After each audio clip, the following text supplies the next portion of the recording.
good question. I waiting this question a lot from a Moroccan journalist, but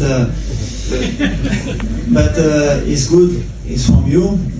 Look, in my country it's like this. You need to accept when you are the coach of national team of Morocco.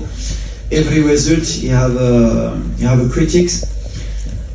Is true. I do my best for my country every time. Maybe I do a mistake sometimes because every coach he do a mistake in their life and is like this. Me, I stay focused with my team is what is important. I fight for my country and the critic every time.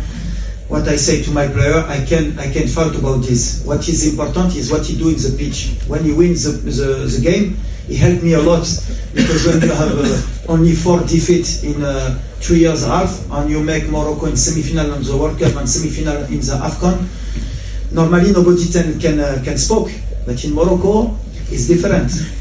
You win and you spoke. It's like this. You need to accept and to work a lot and to accept this. And we hope the next coach, inshallah, in Morocco, he do more of what I do me.